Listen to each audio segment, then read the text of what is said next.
Cześć, siemanko, witajcie. Adam Strybe z tej strony, ABC Surfingu. Dzisiaj trochę o surfingowej kulturze Australii, też naszej halowej kulturze i chciałbym Was zaprosić na wywiad z Rohanem, pracujący ziomek w sklepie Surf Culture.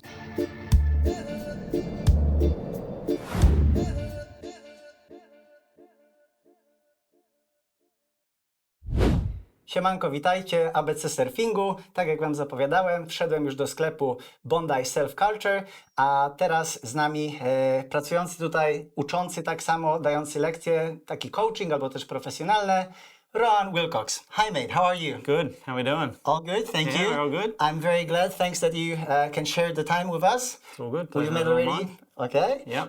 We've met quite a while ago when I used to live here.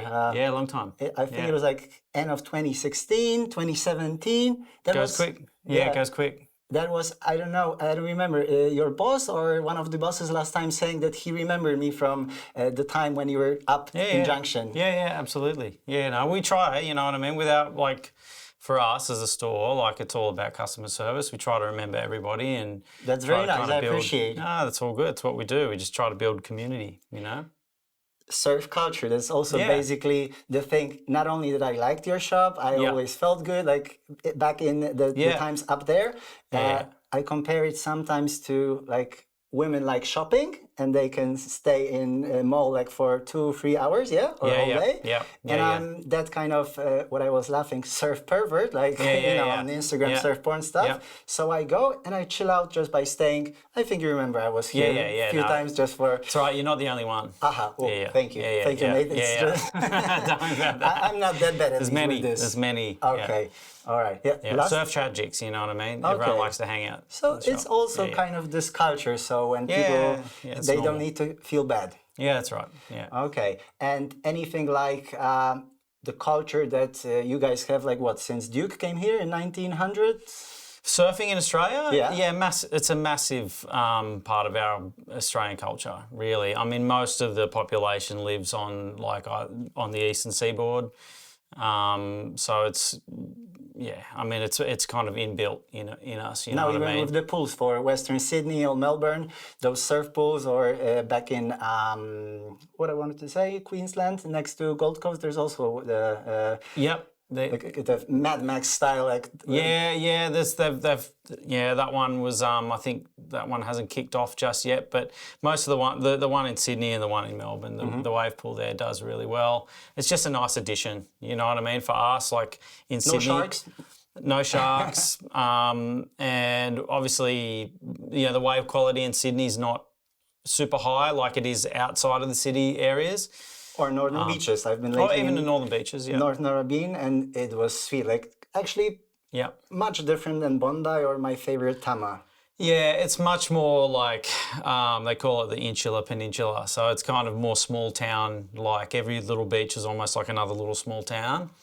Whereas Bondi is very much just a mecca of everything, you know what I mean? All Whoever you will ask, they will know Bondi. It's like the first beach, the most famous beach, but like quality, I can compare with some other like popular spots, and because I've also lived here for 3 years, and I know that depends on time. Like I love end of summer, March, those sandbanks in South Bondi. This is just like amazing. So well, I mean, the thing is, like, there's probably not many places in the world where you have a major city, you know, that is so close to like a good quality white sand beach. You know, there's not many places in the world other than maybe Rio. Or in Europe, I would say Lisbon has some chance to have it. Yeah, I've been going there. I will be going even more often. To my friend, I should be the godfather of his daughter. Beautiful. So Mike, see you. Hopefully see you soon.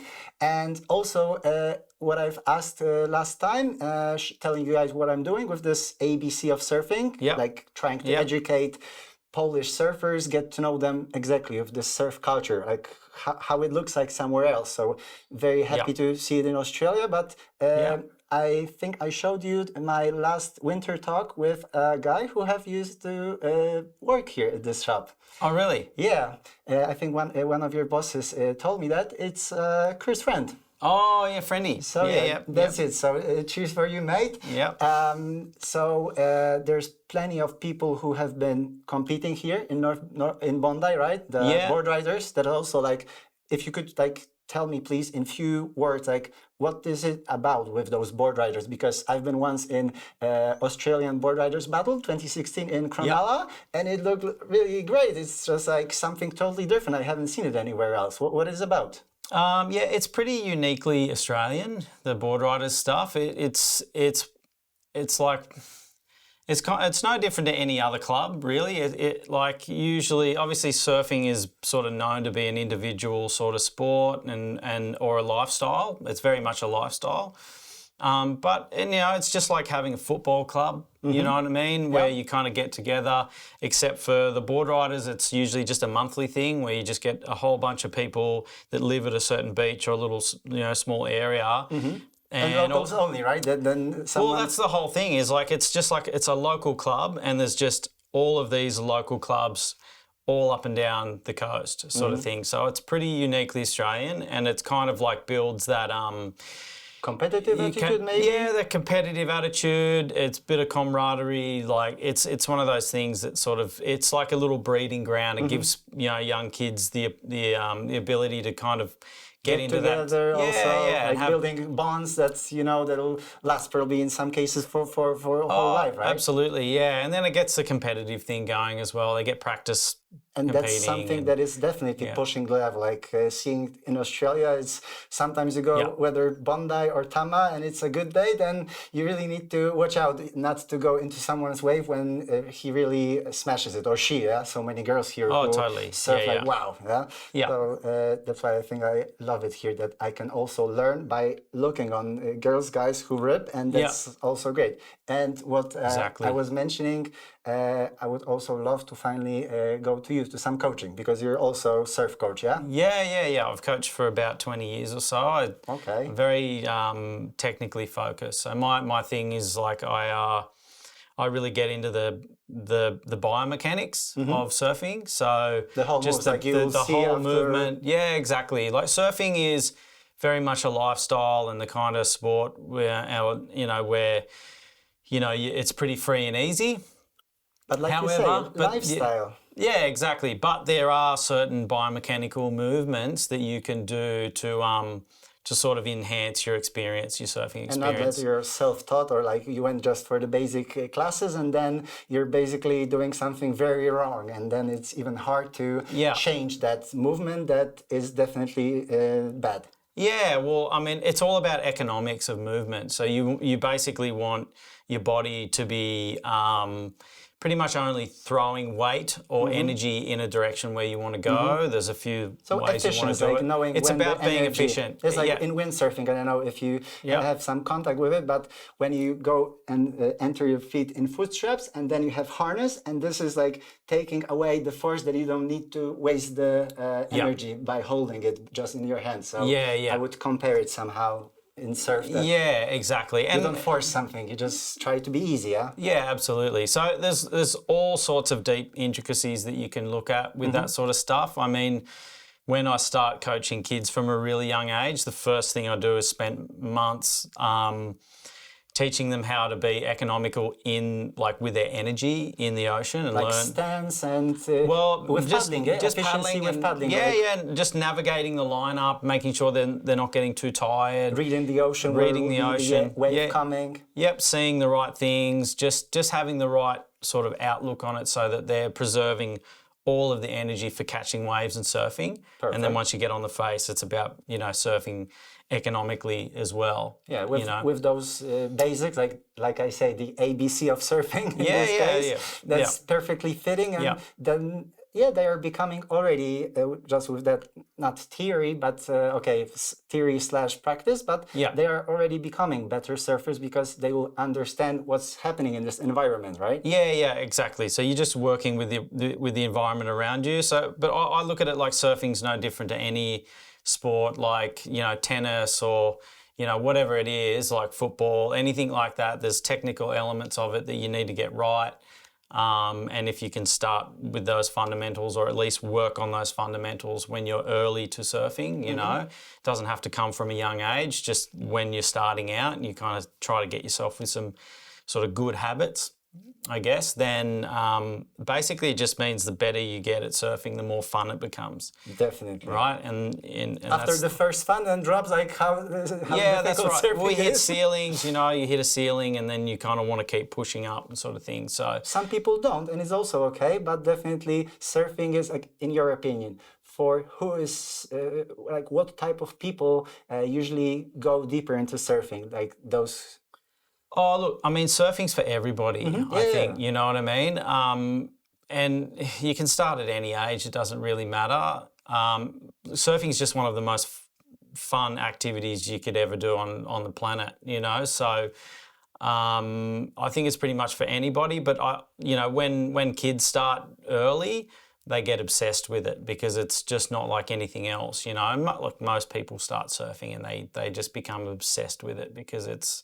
You know, I started from skimboarding, then windsurfing, then kite surfing, and eventually from wave windsurfing, I went to surfing. So it was just like, I went also with the steps, but differently, as what I'm laughing in Poland, that surfing was illegal because no one surfs. So I'm laughing that, okay, then the king of the sea say, okay, it's legal, so more people started surfing. Yeah, well, I mean, I think, like, personally, because I've surfed since I was really, really young, and I've been surfing for over 30 years personally now.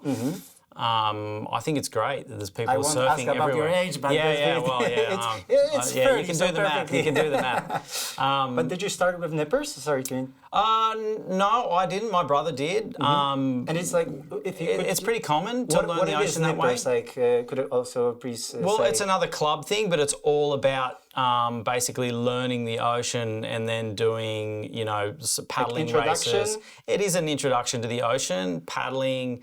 Paddling on the boards, that's what I see each time there's here a lot on the of beach. that. Yeah, they do a lot of that. Swimming, so also competing, but learning in a group, Yeah, exactly. So, I mean, that's a big part of the sort of beach and culture as well. And making community, like culture community, it's a big, like all bonded. It's a massive community organisation, so it's a big one as well. You know, life in Australia is pretty much surrounded around the beach. I was missing Australia already after 6 years being in Europe, so it's really happy to be here. So, all right, and going a little bit to where we are, it's a surf shop, right? Yeah. Since when? So this is Surf Culture. We're based in Bondi. We have been here for about... I think we're on the 21st year, I believe. I think 2004. That's quite a bit. It's long. It's been around. We've had... This is our third location. We've probably been in this location for a while, I think, now. Yeah, I remember when you were moving from North Bondi from Junction to here to Bondi. Yeah. So you're in the middle of the road, just translating also from Bondi Junction, where you get with buses, trains, and actually to Bondi, you're also coming from Circular Quay, so from the very center, straight here to your shop. So that's actually great. We just got a little bit closer to the beach, you know, but we're on the main road, on Bondi Rd. That's a great idea. You know, we're a big corner store. More people are coming, right? Yeah, we get a lot more foot traffic. We get a lot more eyes on it now. Yeah, I was recording the intro to that interview is showing it's hard not to see surf culture. Yeah, you can't miss it. Yeah, I mean, we still had a really big sort of presence up in the Junction as well. It's very much what you call a destination store, so people always knew about it. And heading then... Yeah, but now we get more people that you know, are just going down the beach and they see the shop and they have to pull over because... Or buy some souvenir from here, just that I bought it in a surf shop, or quick shopping like I did last time before I went to Vanuatu. So also just to take wax. Yeah. And but about this little off-top... I had the wax, I had everything prepared. Vanuatu, first time. Woohoo! Obviously, excitement. It's not something typical that people from Poland or I guess Europe also not that popular to go to Vanuatu. It's pretty rare. I'd bet. And it's something that I would compare to surfing in Poland. Like I live around 350 km to the shoreline in Poland, and I need to go like 3-4 hours to surf. But you know what forecasts do. Yeah. So there are many situations, like lots of my friends. We laugh with a friend who has a surf company in Poland, Baltica, Paweł. He had also a nice Polish movie, Swell it's called, like Roscoe, Polish name, but it's like a full movie. So we had a nice premiere in Warsaw in cinema, and it's even in that they go from Warsaw, similar 400 Ks, and they come in, they see the beach, and it's flat like a lake. Yeah. It was also here in Bondi. It happens everywhere, you know. So that's what I was luckily used to. But I went to Vanuatu, and there was mainly wind and no waves. Yeah. So luckily I had my drone. I didn't stress so much. Yeah. It can happen to anyone, anywhere. All right. So you also feel it in Australia. It's not that. Okay. Yeah. So it's even. It's not that only. Exactly. But we have wave pools, so we're if ahead. Yeah. We go straight out there. And have you already surfed in a surf pool? Yeah, we surf it a lot. Okay. Yeah. I need to go I was there 3 well. days ago. I surfed it last week. We'll be there on Tuesday. It's beautiful. We go there a lot. It's worth it. It's worth every penny. So we need to do it in Poland as well. Yeah. And with wave pool, because I know it's like already here, being open here, right, in Sydney. Yeah. And did you surf in winter? Because I want to show also people in Poland who sometimes start even in winter. But how cold is it? In the pool? Yeah. It's cold. It's really, really cold. It's kind of like, I think, like August, July, and it should be the coldest when you have ice ring in Bondi Beach. Yeah. The ocean's much warmer in winter than it is in the pool. The pool is about 8 to 10 degrees, I think. Right. So Polish autumn, Polish spring, I would say. Yeah. So you should be used to it, but it and only. What wetsuit are you using? We're everything: gloves, boots, hood, everything. Okay, that feels like home. Yeah. Well, so you'll be used to it, but I mean, now as soon as the temperature gets like above 15 degrees. The pool will heat up to about 15 degrees and so on. And so now, because we're obviously heading into summer, it's thankfully. Yeah, it's really warm. I surfed it 2 days ago and it was 23 degrees. Yeah. You know what I mean? Correct. So it's like doing a tropical trip. And that's what I like here in Bondi. Yeah, exactly. Beautiful. Yeah. And about people, have you met more Polish more Polish people or any surfers who would come into the shop or up down there on the water? Have you? Not many, to be honest, apart from yourself. I'm loud, so it's kind of. I'm curious. Right. I talk to people, right? Yeah. But we get a lot of people from everywhere in here. Like obviously Bondi is just a pretty booming sort of tourist kind of area, and there's a lot of people. It's a very transient. Plus, everyone sees surf culture, and right now because Sunbird Mess closed, Pat is only online. Yep. Also beautiful, like custom boards. It's exactly. different kind of part of the surf business, right? Yeah, Pat was a little bit more niche, and sort of serviced a very small kind of little subgroup of surfers, I guess. Longboarding, logs, boards that are customized. Yeah. So you basically didn't go into for the same customer, right? So, but he closed, and so you're right now number one shop. Actually, obviously we were Pat was down at Sunburnt Mess was kind of our sister store where it was under the same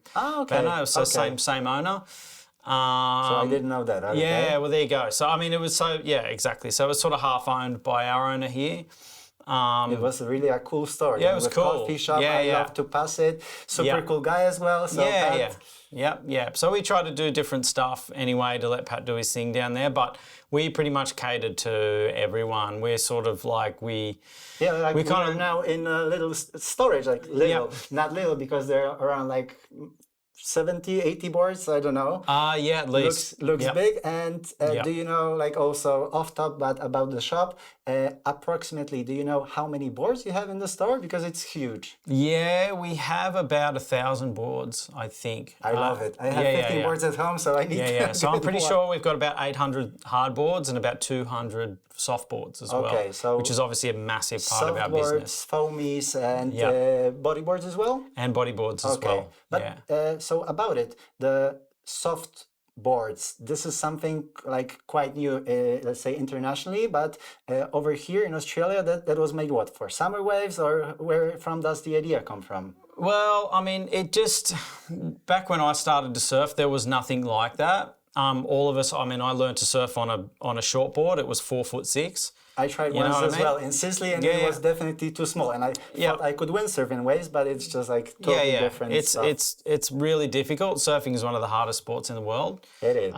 So they were kind of developed to make it easier for people to learn, you know, and to try and basically expand surfing and give it a wider audience and bigger sort of participation network. But then gradually it snowballed from there, and now there's all these different shapes, and people that have surfed for a long time, like myself, own foamies as well. Like those catch surfs, those 4/8, those little waves to be even like on a shore break. So it's fun, just like you say.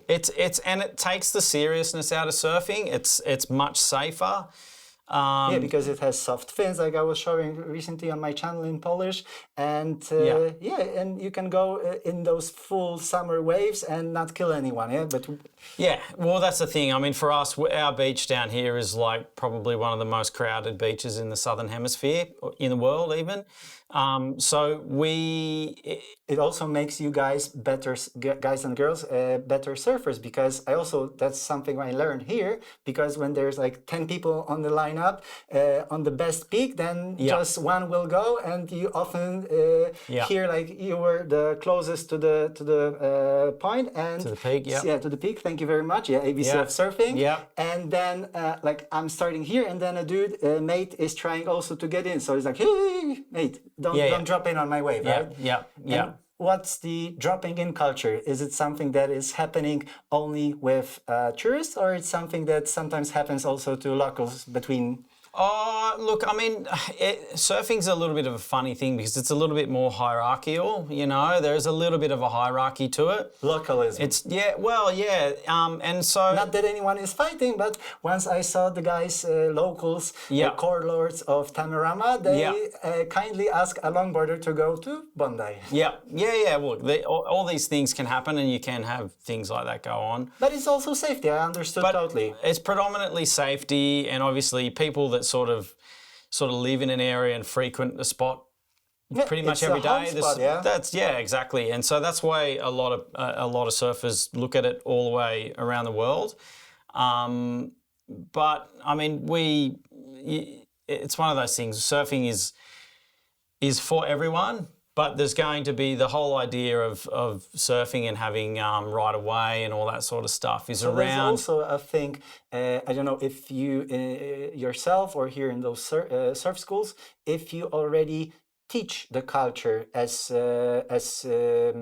someone is new to the sport. So the introduction, it's not only like how you should surf, but also what are the basics, also the rules, the rules. There are rules, there are unwritten rules, like going sort of thing. Like a roundabout, this is not dropping, not going into someone's wave and stuff. Exactly. So it's basically whoever's closest to the breaking part of the wave will paddling out and not disturbing someone who's already on the wave, so don't get in his way or hers, just go. You paddle the opposite direction to the surfers traveling, you know what I mean? So you effectively have to sacrifice yourself to the whitewash. Either way, you will be there, but not making someone else's wave. Yeah, but another one that doesn't really get talked about too much is pretty much that, you know, the way that people that are really experienced see it and that have been doing it for a long time or living in a certain area for a long time is, you know, if you're good enough to utilise a wave from the top of the wave for it start to finish. Like a runner, you just go that you can utilise the whole wave, you'll surf the whole wave and utilise it. You don't need to change your line, slow down or go around someone. All of that stuff, then generally those surfers in the lineup, the really experienced high-level surfers, they will get their pick, and they will be having their own etiquette battles. You know what I mean, to make sure that they between better guys, between the upper sort of level surfers.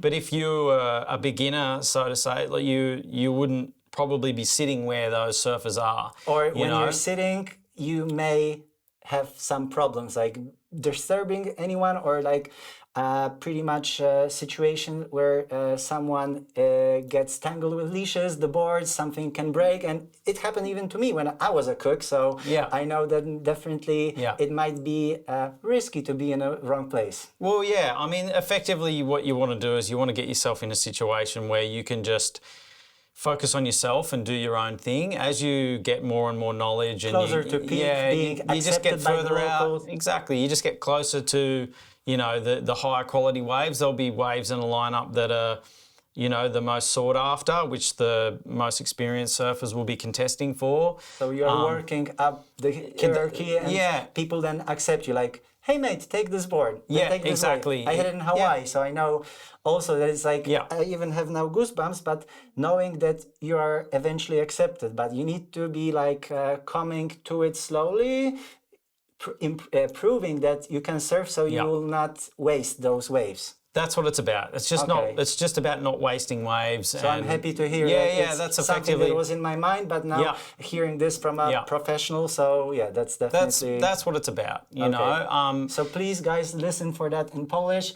We will need to work it out. I'll make materials in Polish about it because without it you have a mess. Yeah, exactly. And so that's how you get order in the lineup, and you get and you have like a harmony sort of thing. But I mean, especially on the east coast of Australia, most people are really friendly. If you sort of go and travel up the coast surfing, you'll be going to lots of these little communities where the locals kind of have the run of their place. But if you're not from there, they know that you're not from there. Like you would go to Lennox Head. Anything like that, you know what I mean? I mean, Lennox Head's a really high quality wave, and it's a pretty wild place. You'd want to be experienced to surf there. But if you're surfing any small towns up and down the coast that are just nice beach breaks, small waves, and you're learning... And that's the easy vibe, like not the... like that's the best way to do it. Yeah. Yeah. But if you go and you paddle up to someone who's clearly a local in those places and you just say hi, or g'day, as we say, but, most people, if you're friendly in the lineup, will accept you in. And if you're modest, knowing that you're learning or you're early to surfing, people that are really experienced. You have the respect for the people, so you don't go like a total rude person into someone's garden and stepping in and ruining what they have there. That's exactly right. And if you can adopt that attitude, then you'll get basically, it'll come back to you. You know what I mean? That will help you out. You know? So listen, guys, about Polish people. So have you ever heard of surfing in Poland?